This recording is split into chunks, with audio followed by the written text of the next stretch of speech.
Introduction. On September 15, 2008, the world economy and financial system as we knew it changed irrevocably with the collapse of Lehman Brothers. 4 days earlier, on the 11th of September, with less than $1 billion of cash to run its day-to-day activities, one of the world's largest and systemically important banks was on the brink of running out of cash. So to be precise, the specific trigger for Lehman's bankruptcy was an acute lack of liquidity, i.e. its ability to refinance liabilities coming due and fund its day-to-day activities. However, this acute liquidity crisis was directly precipitated by the very real underlying fear over the bank's solvency, two very different things. It is this latter topic of solvency on which we will focus. Solvency. Let's back up a bit. What do we mean by solvency? Bank solvency is a measure of its capital, or put simply, a bank's assets less liabilities.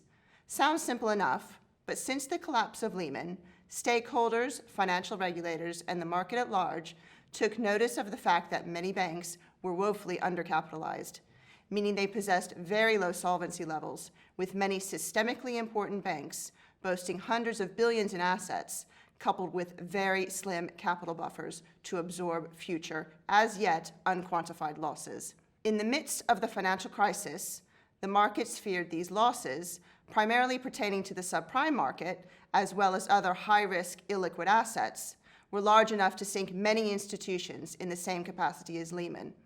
Further, due to the interconnectedness of the financial markets, contagion spread. Liquidity dried up. A crisis of confidence in banks' balance sheets erupted as skepticism overruled reason, as markets questioned how accurately banks were valuing their own assets. Thus mounted very valid fears over bank solvency levels. Because of the systemic role financial institutions play in the world economy, bank capital has always been highly regulated. But despite this, Lehman's collapse and the financial crisis that ensued exposed minimum capital requirements for banks around the world to be woefully inadequate. Compounding matters, reported capital ratios were far too easy to manipulate, using a variety of preference shares and structured hybrid debt securities, i.e. long-term securities with characteristics of both debt and equity, including what were then known as Tier 1 securities, the now defunct Upper Tier 2 bonds, as well as a class of subordinated debt known as Lower Tier 2 bonds. More on these later. But the primary problem with these kinds of hybrid capital instruments were documented such that they would only absorb losses in the event of a liquidation or when the bank becomes a gone concern. Regulation and capital types. As a direct consequence of the crisis and uncertainty over which banks did or did not have adequate capital levels, over the past decade, governments, regulators, not to mention own in-house initiatives by financial institutions, have made a number of game-changing strides to improve transparency and ensure bank solvency levels will be robust enough to withstand another financial crisis.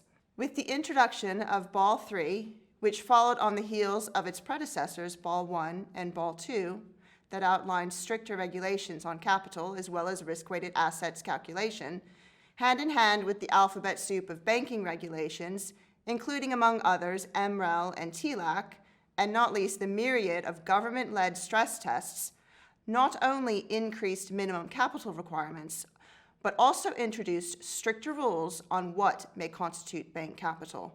The result of these measures has been to significantly increase the quantity and quality of bank capital, and as I will explain, replace and simplify the plethora of complicated hybrid capital instruments cannily employed in years past to leverage bank capital ratios.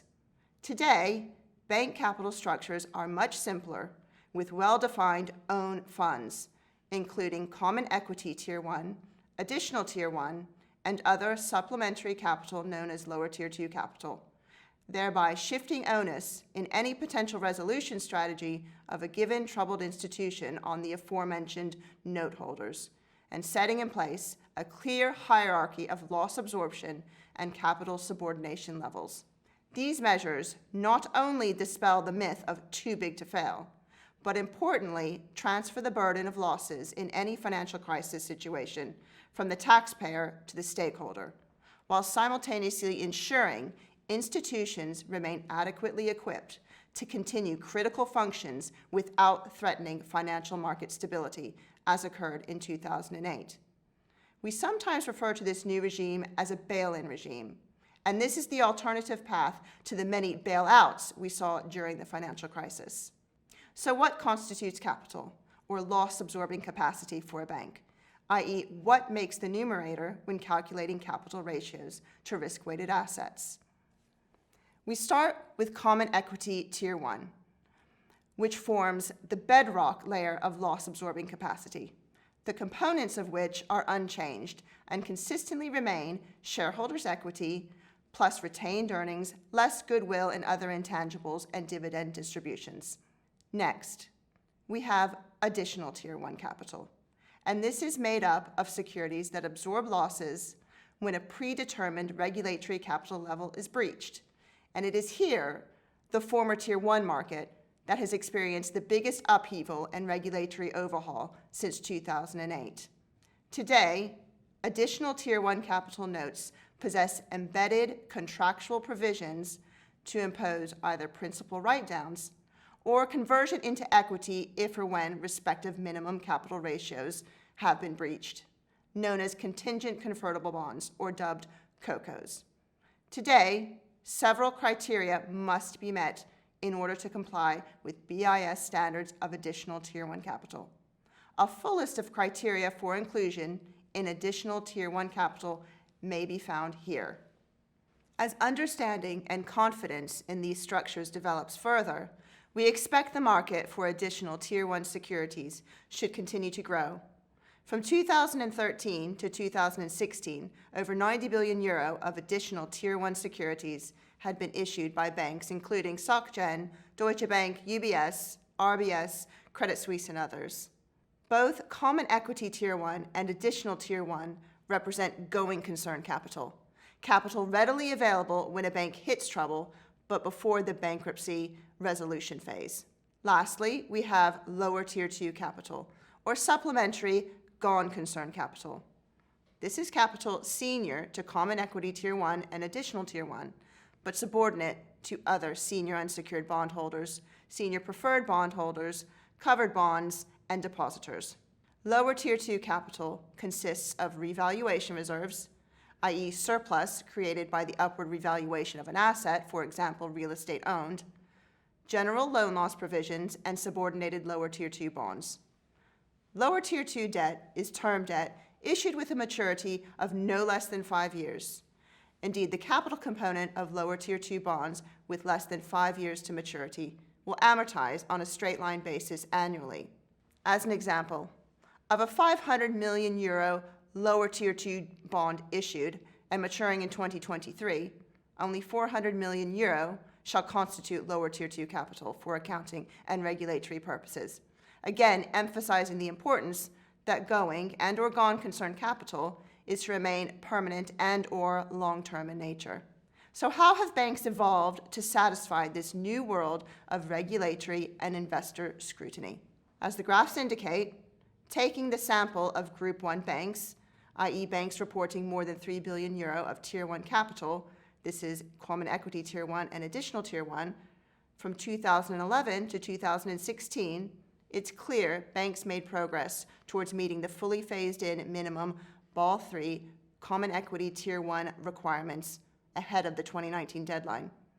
This requirement is reaching a minimum Common Equity Tier 1 ratio of 7%, comprising 4.5% minimum Common Equity Tier 1 ratio, plus 2.5% Common Equity Tier 1 ratio buffer. Further, GSIBs, also known as Global Systemically Important Banks, are also required to maintain an additional loss absorbency requirement of 1 to 2.5% of Common Equity Tier 1, which is to be phased in by 2019. Banks have adapted to this new market environment with gusto, making significant strides to improve both quantity and quality of capital levels over the past decade. Taking a look at the BIS sample of 89 Group 1 banks, the average common equity Tier 1 ratios have increased from 7% to above 12%. Back in December 2013 alone, the common equity Tier 1 shortfall of sample banks was 15 billion euro, down from 400 billion euro in 2011. Taking a small sample of UK banks, most have more than doubled common equity Tier 1 ratios. The empiric evidence is clear. Banks, regulators, and governments have taken many necessary measures to build a stronger, more robust, and economically resilient financial system in far better shape to withstand future economic headwinds. Further, stronger, more transparent capital structures not only place individual institutions on better financial footing, but critically mitigate the contagion effect the entire financial system suffers during times of economic stress. This is good news for all market participants, including investors, depositors, governments, and critically, the taxpayer, who it is intended, with clear loss absorbency structures in place, will no longer bear the burden of bailing out future collapsed institutions.